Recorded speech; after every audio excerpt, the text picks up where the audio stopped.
మే 26 అలసిన వారిని ఓరడించు మాటలు.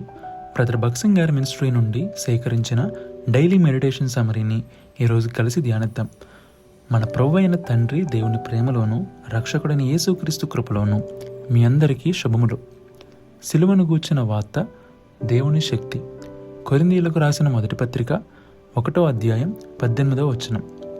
ఈ ప్రపంచంలో చాలా విషయాలు మన ఎమోషన్స్ని టచ్ చేస్తాయి, కానీ ఒక సిలువ మాత్రమే మన హృదయాన్ని మార్చగలదు. బికాజ్ సిలువ అంటే ఒక రిలీజియస్ సింబల్ కాదు, ఇట్స్ ఏ పర్సనల్ ఇన్విటేషన్. సిలువ కేవలం ఒక చిహ్నం కాదు, అది దేవుని ప్రేమ తెలియజేయబడిన స్థలం. నేను నీ కొరకు చనిపోయాను అని యేసుక్రీస్తు చూపించే ప్రేమ.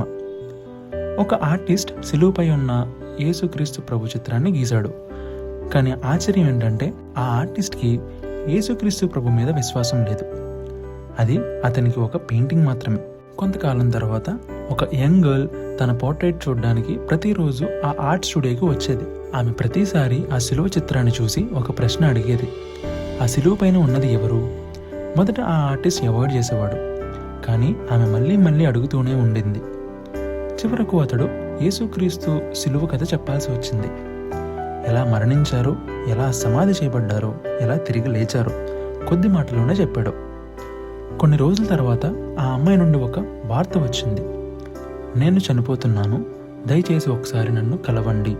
ఆ ఆర్టిస్ట్ వెళ్ళినప్పుడు ఆమె ముఖంలో గొప్ప సమాధానం కనిపించింది.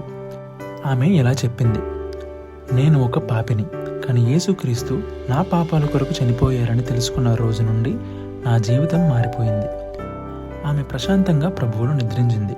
ఆ ఆర్టిస్ట్ ఒక విషయం గ్రహించాడు. చాలా సంవత్సరాలుగా సిలువ పెయింటింగ్ తన స్టూడియోలో ఉన్నా తాను సిలువ శక్తిని, ప్రేమను అర్థం చేసుకోలేదని. అక్కడే అతడు ఏడ్చాడు, ప్రభువా, నా పాపాల కొరకు నీవు మరణించావు. అప్పుడు అతని హృదయం మారిపోయింది. ప్రియులారా, ఈరోజు చాలామంది సిలువను చూస్తారు, సిలువను మెడలో వేసుకుంటారు, సిలువ గూర్చిన పాటలు పాడతారు, కానీ సిలువ గూర్చిన వార్తను హృదయంలోనికి ఎలో చేయరు. అది చాలా ప్రమాదకరం. ఎందుకంటే మనం సిలువ దగ్గరికి రావచ్చు, కానీ బ్రోకెన్ హార్ట్ లేకుండా ఉంటే ఉపయోగం ఏముంటుంది? సిలువ ముందు ఉన్నా కూడా మన హృదయం కఠినంగా ఉండొచ్చు. తరువాత ఆ ఆర్టిస్ట్ మరోసారి సిలువను గీశాడు. ఆ చిత్రం కింద ఇలా రాశాడు, ఇదంతయు నేను నీ కొరకు చేశాను, నా కొరకు నీవేమి చేశావు. ఆ మాటలు ఒక ధనవంతుడి హృదయాన్ని విరిచాయి. అతడు ఆ చిత్రాన్ని చూస్తూ ఏడుస్తూ ఇలా అనుకున్నాడు, ఆయన నా కొరకు చనిపోయాడు. He died for me. ఆ రోజు నుండి తన సంపదను, తన ఆస్తిని కూడా సువార్త కొరకు ఉపయోగించడం మొదలుపెట్టాడు. ఎందుకంటే సిలువ నిజంగా తాకిన హృదయం మళ్ళీ పాత మనిషిగా ఉండలేదు. He became the founder of మూవెన్ మిషన్. ఆ సమయం నుండే సువార్త గొప్ప శక్తితో అనేక దేశాలకు విస్తరించడం ప్రారంభమైంది. తద్వారా లక్షలాది మంది సిలువ వైపు ఆకర్షించబడ్డారు. ప్రేమగల తండ్రి ప్రభువైన యేసుక్రీస్తు, నా కొరకు మీరు సిలువపై మరణించారు. మీ ప్రేమను తేలికగా తీసుకున్న ప్రతి సందర్భానికి నన్ను క్షమించండి. సిలువ నా చెవులో మాత్రమే కాదు, నా హృదయంలో పనిచేయనివ్వండి.